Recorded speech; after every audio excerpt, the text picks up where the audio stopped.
U.S. averts planned strike on Iran following last-minute Gulf diplomacy. Washington. U.S. President Donald Trump announced on Monday that he has called off a major military assault against Iran, originally scheduled for Tuesday. The last-minute reversal came after intense diplomatic interventions from Gulf Arab leaders, who assured Washington that a breakthrough in negotiations with Tehran may be within reach. The decision introduces a temporary pause in the conflict that erupted on February 28, which has significantly disrupted global energy markets and triggered a localized maritime blockade. Gulf leadership negotiates a reprieve.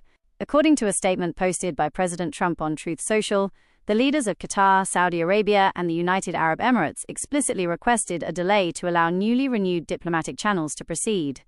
I have been asked by the Emir of Qatar, Tamim bin Hamad Al Thani, the Crown Prince of Saudi Arabia, Mohammed bin Salman Al Saud, and the President of the United Arab Emirates, Mohammed bin Zayed Al Nahyan, to hold off on our planned military attack, in that serious negotiations are now taking place, Trump wrote. The president later clarified to reporters that the Gulf allies requested a window of 2 or 3 days, indicating they believe the parties are getting very close to securing a deal. Trump noted that he briefed Israeli Prime Minister Benjamin Netanyahu before making the public announcement. While the strike has been frozen, the administration emphasized that the reprieve is strictly conditional. Top Pentagon officials, including Secretary of Defense Pete Hegseth and Chairman of the Joint Chiefs of Staff General Daniel Kaine, remain instructed to keep U.S. forces prepared for a full, large-scale assault at a moment's notice if negotiations falter. The nuclear sticking point, the central focus of the potential agreement, remains Iran's nuclear program. Trump reasserted his primary objective online, writing, "This deal will include, importantly, no nuclear weapons for Iran." However, the exact parameters of what the U.S. will accept remain fluid.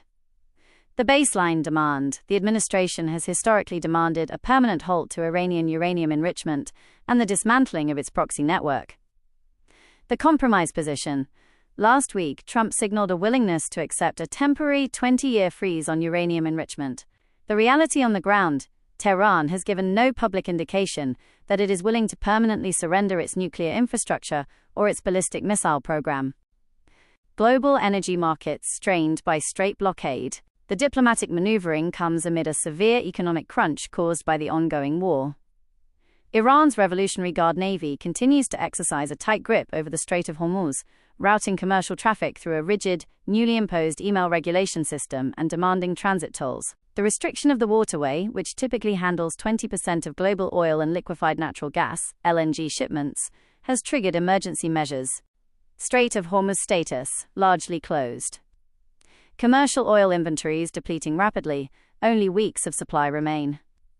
G7 response: emergency strategic reserves injecting 2.5 m/barrel per day into the market. Fatih Birol, head of the International Energy Agency (IEA), warned at a G7 meeting in Paris that commercial stockpiles are running critically low, noting that coordinated releases of strategic petroleum reserves are not limitless. Iranian officials, meanwhile, state that traffic through the strait will never return to pre-war norms, and the Iranian parliament is preparing to unveil a permanent traffic management mechanism.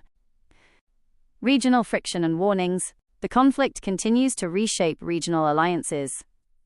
Following reports that Israeli officials visited the UAE during the hostilities, Iranian Foreign Ministry spokesman Esmail Baghaei issued a stern warning to neighboring Gulf states. Baghaei cautioned that regional cooperation with Israel would only embolden the state, advising neighbors to learn from what happened in the last 2 or 3 months.